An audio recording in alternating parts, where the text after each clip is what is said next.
ஒவ்வொரு சிறிய மாற்றமும் பெரிய வெற்றியின் ஒரு பகுதியாகும். நம்பிக்கை வெற்றியோடு வரும். இப்பொழுது இந்த காணொளியில் தமிழ் மரபு தலைப்பின் கீழ் திணை, ஆணை குறிக்கும் பெயர்கள், பெண்ணை குறிக்கும் பெயர்கள், புல் விலங்குகளின் இளமை பெயர், ஓரறிவு உயிரின் இளமை பெயர், தாவரங்களின் சினைப்பெயர்கள், இது அனைத்தும் பார்க்கலாம். இது தமிழ் புதிய பாடத்திட்டத்தின் அடிப்படையில் அலகு 3 கீழ் எழுதும் திறன் என்னும் தலைப்பின் கீழ் இருக்கிறது. ஆணை குறிக்கும் பெயர்கள். அளவன் என்பது நண்டின் ஆண்பால் பெயர். இரலை என்பது மானின் பெயர். உதல், மொத்தை, செச்சை என்பன ஆட்டின் பெயர். உம்பல் என்பது யானை, ஆடு என்பவற்றின் ஆண்பால் பெயர்.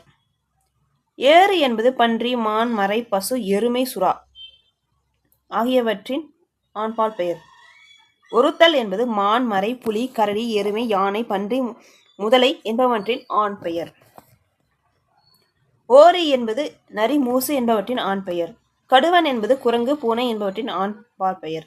கண்டி என்பது எருமையின் ஆண் பெயர். காரம் என்பது முதலையின் ஆண் பெயர். கலை என்பது மூசு, மான், சுறா என்பவற்றின் ஆண்பால் பெயர். களிறு என்பது யானை, பன்றி, சுறா என்பவற்றின் ஆண்பால் பெயர்.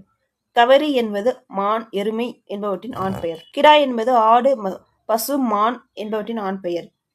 சுரும்பு என்பது வண்டின் ஆண் பெயர். சுரும்பு என்பது வண்டின் ஆண் பெயர். சே என்பது பசு, குதிரை என்பவற்றின் ஆண் பெயர். தகர் என்பது சுறா, ஆடு, ஆளி என்பவற்றின் ஆண்பால் பெயர். பகடு என்பது பசு, எருமை, யானை என்பவற்றின் ஆண் பெயர்.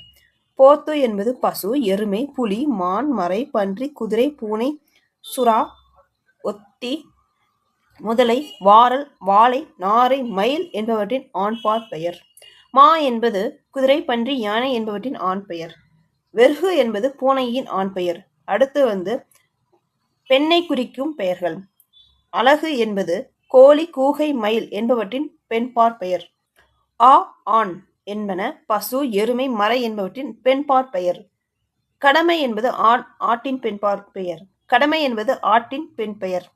துளி என்பது ஆமையின் பெண் பெயர். நாகு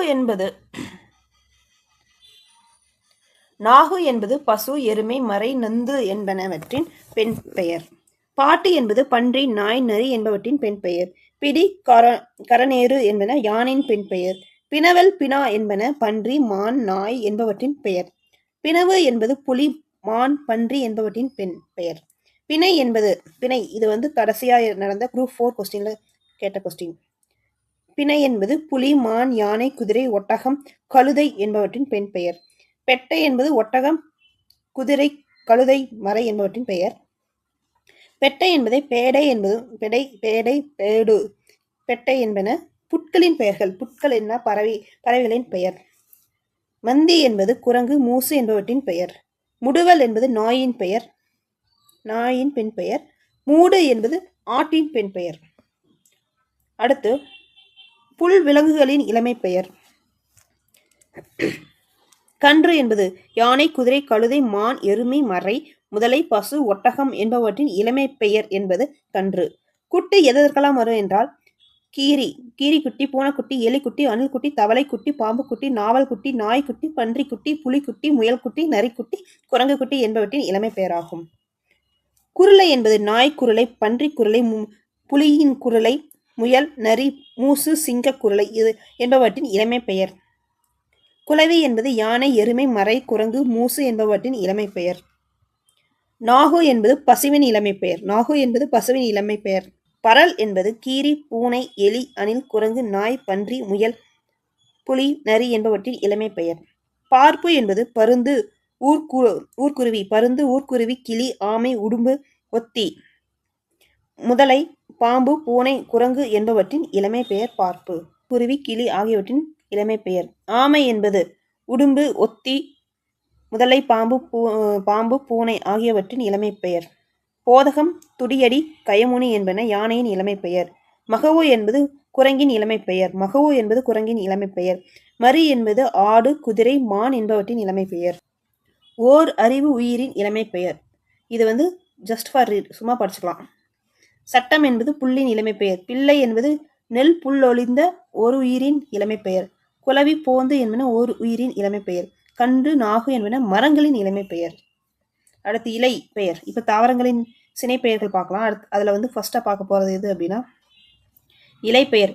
இலைன்னா மா இலை, வாழை இலை, தென்னை ஓலை, பனை ஓலை. அடுத்து இலைப்பகுதி பெயர்.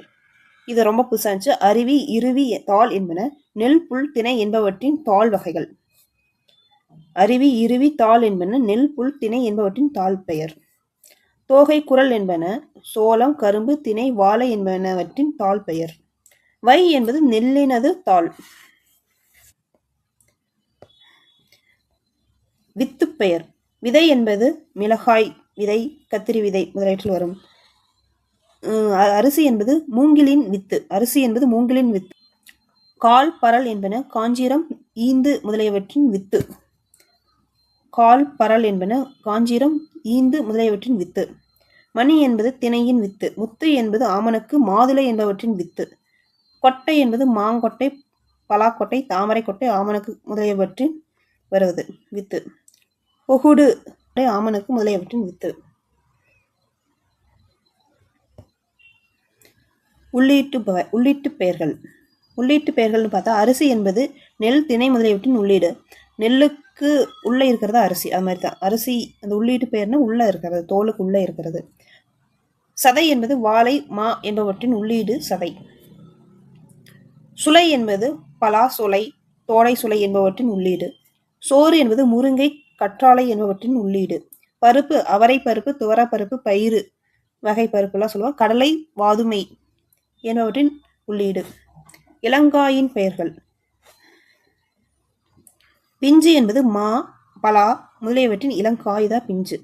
குறும்பை என்பது தென்னை, பனை முதலியவற்றின் இளங்காய். வடு என்பது மாவின் இளங்காய்.